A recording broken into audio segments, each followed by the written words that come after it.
SSC 2025 শিক্ষার্থীরা তোমাদের গণিত ও ইংরেজি পরীক্ষা কিন্তু অনেক শিক্ষার্থীর খারাপ হয়েছে।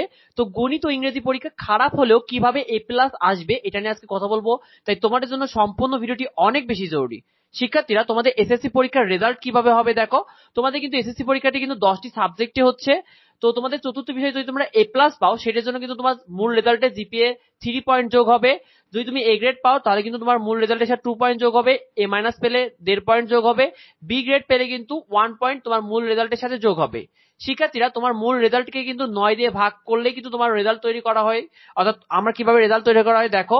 উদাহরণস্বরূপ ধরো একজন শিক্ষার্থী 60টি সাবজেক্টে এ প্লাস পেল, একটি সাবজেক্টে এ গ্রেড পেল, একটি সাবজেক্টে এ মাইনাস পেল এবং চতুর্থ বিষয়ে সে উচ্চতর গণিতে এ প্লাস পেল, তাহলে তার রেজাল্ট কত হবে? শিক্ষার্থী সে কিন্তু 60টি সাবজেক্টে এ প্লাস পায়, সেটা কিন্তু 5 পয়েন্ট দিয়ে 7 গুণ হবে।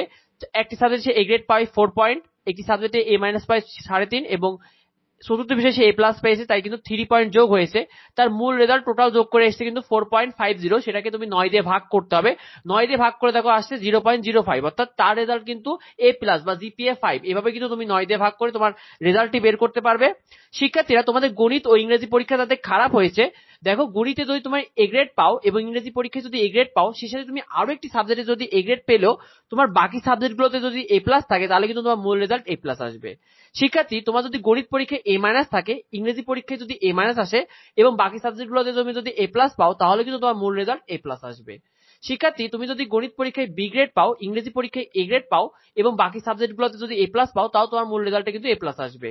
আর যদি তুমি যদি গণিত বা ইংরেজি পরীক্ষায় সি গ্রেড পাও এবং বাকি সাবজেক্টগুলোতে যদি এ প্লাস পাও তবুও কিন্তু তোমার মূল রেজাল্টে এ প্লাস আসবে। শিক্ষার্থীরা সুতরাং পরীক্ষা শুরুর দিকে কোনো রকম টেনশন করার কোনো কারণ নেই। গণিত ও ইংরেজিতে যদি খারাপ হয় অন্যান্য সাবজেক্টগুলোতে তোমরা আশা করি ভালো করবে। আমাদের চ্যানেলে কিন্তু এই জন্য নিয়মিত সাজেশন তো দেওয়াই হবে। তাই অবশ্যই আমাদের চ্যানেলকে সাবস্ক্রাইব করে রাখো। আশা করি তোমাদের সবার রেজাল্ট ভালো হোক। তোমাদের কোনো কিছু জানার থাকলে, কোনো কিছু নিয়ে কনফিউশন থাকলে অবশ্যই ভিডিওতে কমেন্ট করো। দেখা হয় পরবর্তী ভিডিওতে, পরবর্তী আপডেটে। ধন্যবাদ সবাই।